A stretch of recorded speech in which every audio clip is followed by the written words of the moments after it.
Tuloy ang paglilinis sa hanay ng uniformed personnel.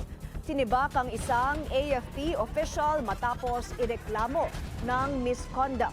May investigasyon din sa ilang PNP commander. Ang detalye sa agenda report ni Francis Falve.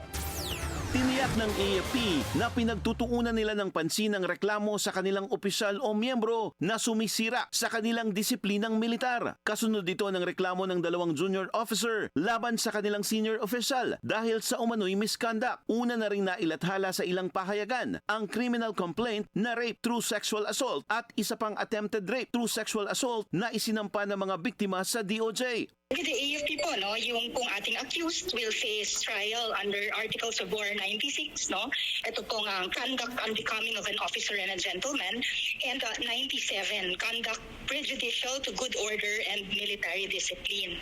Ito pong alleged acts na po, no, which includes rape nga po through sexual assault for one complainant, and dito po sa isa is attempted rape po through sexual assault for... Ayon kay AFP Public Affairs Office Chief Colonel Cerces Trinidad, sinibak na ang inireklamong opisyal habang gumugulong ang kanilang internal investigation at maisampa ang kaso sa General Court Martial. Tiniyak din ni Trinidad na protektado ang karapatan ng mga complainant at ilalayo sila mula sa anumang uri ng pananakot. Makakaasa rin daw sila sa due process, transparency at accountability sa ilalim ng military justice system. May isu rin sa hanay ng PNP. Iniimbestigahan ngayon ang 28 substation commander ng NCRPO dahil sa umano'y kapabayaan sa oras ng trabaho.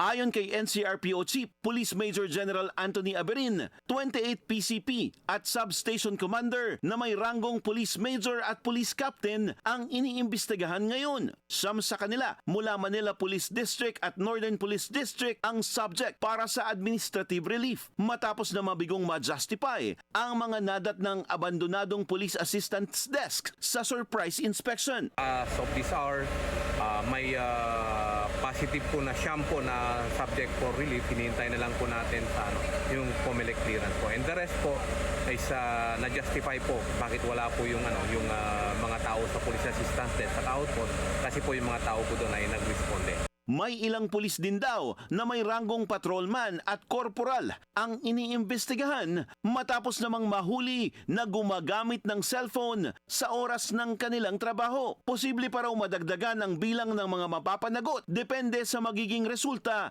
ng investigasyon. Yun namin yung text, yung no. Dapat ang gusto namin yung mga pulis namin alert. Pagka nakita mo pulis sa katayo, kaya talagang, very aware dun sa nakikita niyang paligid. Samantala, i-reactivate na rin ang mga barangay tanod bilang police force provider at target na mapababa sa 3 minuto ang response time ng mga pulis para sa enhanced emergency hotline na 911. Para sa agenda, Francis Polbe, Billionario News Channel.